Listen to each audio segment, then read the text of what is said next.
Hey everybody, Badger Jeff here with another show and tell mail day. Got one, two, three, four, five, 7 packages in the mail today, and wanted to run them by you, see what you think. So the first card is a Packer card, 1952 Bowman Large Babe Parilli.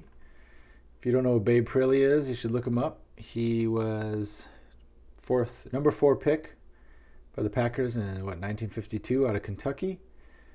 He led, I think, all of college football in touchdowns. He has a record at the time. He had the record for most touchdowns in a season with like 20, and then also the most touchdowns in a career. He went on to play for the Packers for a couple of years, then got replaced with, Bart Starr. Went over to Canada for a while, then actually came back, played for the AFL, played for the Raiders and the Boston Patriots, and ended up, I think, in the top 5 or so, top 4 of all-time quarterback stats and yardage and touchdowns. So he had quite a career, but he kind of gets lost in the shuffle.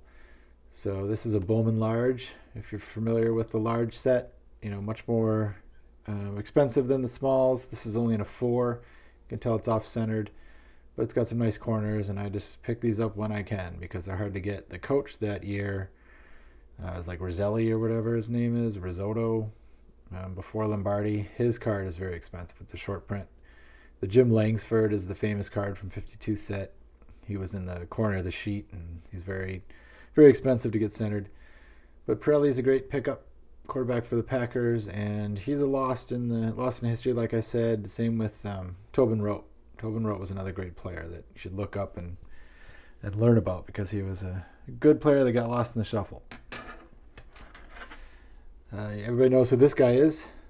Bart Starr, 1964, Philadelphia, and a 7.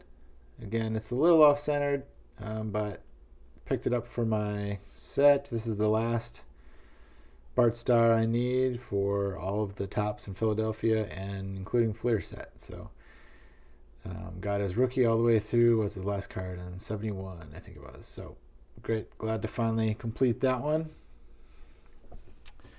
And the last Packer card is just sort of a fun one. Picked up.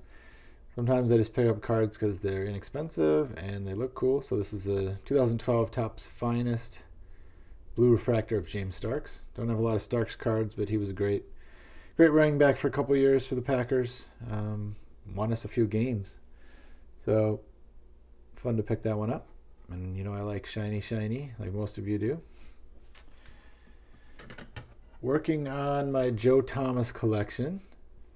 So this is the Bowman Chrome, Joe Thomas in a 10. Picked up the Topps Chrome recently, and just sort of working through that collection. I don't know if I'll pick up any of the autograph cards or not, but I know he'll be in the hall soon, and being a Badger, got to pick him up.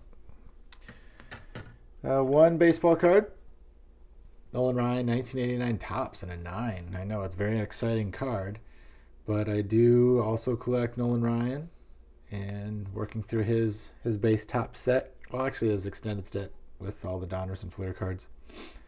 Have every card from his rookie until 1989. So I'm working kind of my way up at the end of his career. This is just in a 9. You can pick these up for, I don't know, $10 or whatever. But I don't want to pay 30 or 40 for a 10 because how many of those 89 Topps cards are out there? Millions and millions. Couple of basketball cards to round it out here. 1970 Bill Bradley, a very famous forward from Princeton. These are 69-70, the extended tall cards. These are cool. They take up a lot of space. So I know people who collect the set need a lot of room. But I am working on just a Hall of Fame set registry to get one card from every player. So I picked up this one. And then last card, which I got along from the same seller as the Bart Starr. This is 75 Phil Jackson. 75 is a cool set. I was like the full picture and then just the simple name in the bottom with the team name on the top. This is the year Moses Malone rookie card. So this is Phil Jackson I didn't realize how long he played. He started in, was it 67? You can see how many years he has there with the Knicks. And obviously went on to be the coach of the Bulls and other teams. So just a couple of pickups from today. Hope you're all having a great day and have a great week. Bye bye.